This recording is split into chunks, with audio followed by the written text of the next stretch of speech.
Халықтың қазіргі табысы нан шайлығына жетпейді. Ринат Заитов. Сәлеметсіз бе? Қазақстандағы соңғы ресми жаңалықтарды бірінші болып білу үшін лайк түймесін басып, арнамызға жазылуды ұмытпаңыз. Қазақстан халқының 84% несиені қаржылық сауатсыздықтан емес, мәжбүрліктен алып отыр. Бұл туралы мәжіліс депутаты айтыскер ақын Ринат Заитов айтты деп хабарлайды Адырна тілшісі. Құрметті үкімет мүшелері, бүгін халықтың шамадан тыс несие алуын азайту және қаржылық сауаттылықты арттыру туралы тақырыбында өткен парламенттік тыңдауда сұрақ қоюыма уақыт жетпеді.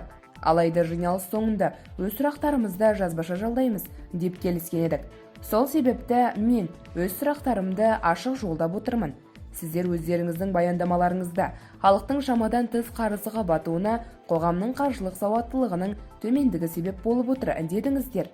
Мен бұл ойларыңызбен келіспеймін. Қазақстан халқының 84% тұтынушылық кредит алып отыр деген мәлімет келтірдіңіздер.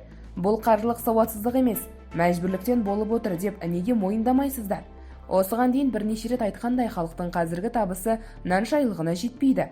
Сондықтан қарапайым қажеттіліктерді өтеу үшін киім-кешек, жүріс-тұрыс тағы басқалар халық тұтынушылық несие алуға мәжбүр. Өйткені олардың тапқан айлықтары мүлдем өз қажеттіліктерін тиісті түрде өтеуге жетпейді. Оның дәлелін өткенде есептеп тұрып алдыларыңызға көрсеткенмін деді депутат. Ринат Заитовтың айтуынша, халықтың қарызға батуының тағы бір себебі несие пайыздылығының тым жоғарылығы.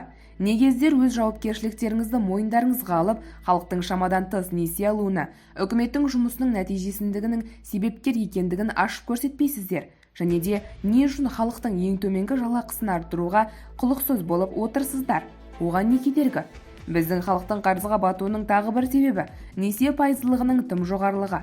Неге мәселені осы жағынан қарастырып, несие пайызын төмендетіп, әрекет жасамайсыздар? Халықтың өз күнін өзі көріп жатыр. Шағын кәсіп бастау үшін төменгі пайыздық өлшеммен, мысалы 2 немесе 3% несиелер неге берілмейді? Не себепті әлі күнге дейін бұндай бағдарламалар жасалынбай жатыр? Құрметті үкімет мүшелері, қойылған сұрақтарыма заңда белгіленген мерзімде жауап берілулеріңізді сұраймын деді ол.